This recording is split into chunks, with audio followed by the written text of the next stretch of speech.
एक और ये बड़ी खबर है, चीन में किस तरह से रिकॉर्ड केसेस सामने आ रहे हैं। रोजाना 3 करोड़, आप सोचिए, रोजाना 3 करोड़ 70 लाख लोग कोरोना संक्रमित हो रहे हैं। 1 से 20 दिसंबर तक 24 करोड़ 80 लाख लोग कोरोना संक्रमित हो गए। 1 से 20 दिसंबर तक का यह आंकड़ा है।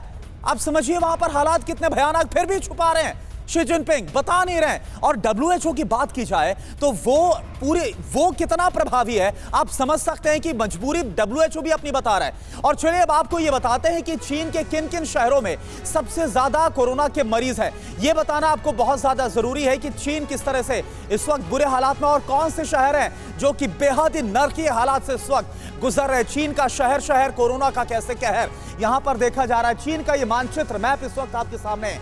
हुबेई, हेनान, सिचुआन, ये वो शहर है जहां पर इस वक्त बेहद ही खराब हालात हैं। 50 लाख लोग संक्रमित, 50 लाख। अब आप देखिए, अकेले चेंगडू, चोंगक्विंग, वुहान, और वुहान आपको याद होगा जहां से वायरस लीक की बात हुई, झेंगझाऊ और बीजिंग में 50 लाख लोग संक्रमित हैं।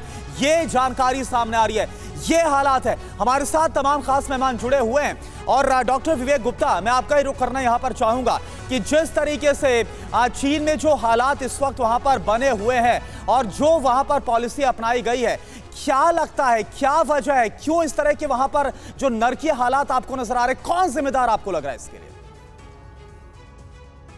तो कोई शक नहीं है, जो वहाँ की सरकार है, जो भारत के जैसे देश जो डेमोक्रेटिक है, अमेरिका, यूरोप जब अपने डेटा दे सकते हैं, अगर डेटा बाहर आएगा तो WHO या भारत या और सक्षम देश उनको मदद कर सकते हैं, उनको दवाइयाँ पहुंचा सकते हैं, उनको वैक्सीन दे सकते हैं। हम लोग भी we can export vaccine also.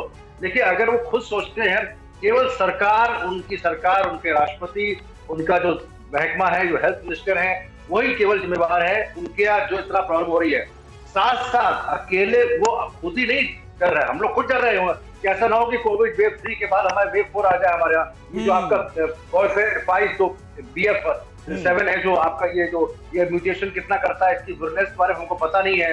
अगर वहाँ की इम्यूनिटी डाउन है तो हमें खुश होना चाहिए कि वहाँ पे जो पेशेंट को संक्रमित हो रहे हैं, मृत्यु भी हो रही है। हम सोच के चल रहे हैं कि हमारी हर्ड इम्यूनिटी है, हमारे यहाँ ये अगर वायरस आ भी जाएगा हम लोग उतनी बुरी तरह संक्रमित डॉक्टर विवेक, ये जो आप बात बोल रहे हैं बहुत जरूरी है कि अभी अगर हम ये मानकर चल रहे हैं कि हमें ज्यादा खतरा नहीं है, तो इस पर भी कोई क्लियर केस स्टडी नहीं है कि वहां पर क्या हालात है और वहां पर जो चीन के लोग हैं उनकी इम्यूनिटी कितनी स्ट्रांग है और उनकी जो इम्यून पावर है, कहीं उसको इस वेरिएंट ने, BF7 ने क्रॉस तो नहीं कर दिया। अभी फिलहाल हम इस मुगालते में भी नहीं रहना, या पलट कर रहे हैं? जी, मैं यही कहना चाह रहा हूँ कि हम लोग को पॉजिटिव होना चाहिए, बट एक्सट्रीमली कॉशियस होकर रहना पड़ेगा। ठीक है, हमको प्रिकॉशन डोज, बूस्टर डोज, इस सब का इस्तेमाल करना है। और साथ साथ मैं एक और बताना चाहूंगा, केवल वैक्सीन नहीं है, हमारी जनता को अपने स्वास्थ्य मंत्री की तरफ से एक गाइडलाइन हो कि इम्यूनिटी बूस्टर खाना शुरू कर दे अभी से। इम्यूनिटी बूस्टर में कई चीजें होती है, जिसका अश्वगंधा भी आता है, जो हमारे फादर की रिसर्च भी है कि that also increase the immunity. और साथ साथ कई दवाइयां हैं, या दवाइयां नहीं, कुछ ऐसी मेडिसिन है नेचुरल, इससे इम्यूनिटी बढ़ती है। तो खासकर डायबिटीज, हाई ब्लड प्रेशर, पुराने हार्ट डिजीज, या जो पेशेंट्स या वयस्क 60-65 के ऊपर है, तो अपना खाने पीने का सही इस्तेमाल रखें, समय पे खाना खाए, इम्यूनिटी बूस्टर, बिल्कुल शरीर को तंदुरुस्त रखे, इम्यूनिटी को स्ट्रांग रखे, वही इसका सबसे बड़ा इलाज और वही इसके खिलाफ सबसे बड़ी शील्ड है।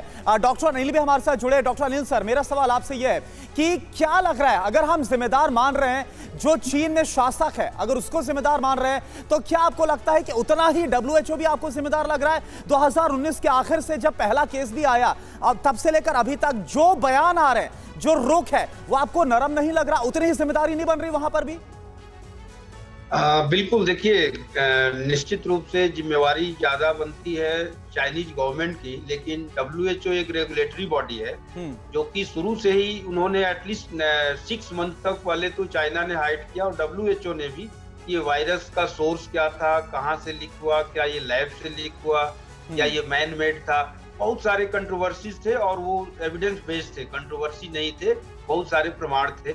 सिमिलरली WHO वैक्सीन का अप्रूवल देती है अगर कि उसको, तो जो साइनोवैक एंड साइनोफार्म, जो दोनों वैक्सीन चाइना के थे, वो 52-53% से ज्यादा इफेक्टिव नहीं थे, और कुछ कंट्री ने तो असेसमेंट किया कि ये 40-45% के आसपास से ज्यादा नहीं थे जी। और कोई भी वैक्सीन जिसकी एफिकेसी 65% से कम हो उसको हम लोग इफेक्टिव वैक्सीन की कैटेगरी में नहीं काउंट करते हैं, पर फिर भी उसको अप्रूवल दी गई और उसका खामियाजा आज आप ये देख रहे हैं। तो मेरे समझ से इसमें हमें फिंगर तो WHO के ऊपर भी उठता है। वर्ल्ड हेल्थ ऑर्गेनाइजेशन वर्ल्ड की एक रेगुलेटरी बॉडी है जो एपिडेमिक और इस टाइप के पैंडेमिक में उनका रोल सबसे इम्पोर्टेंट होता है, और उन लोगों ने शायद पूरे जिम्मेवारी के साथ उनकी टीम ने काम नहीं किया।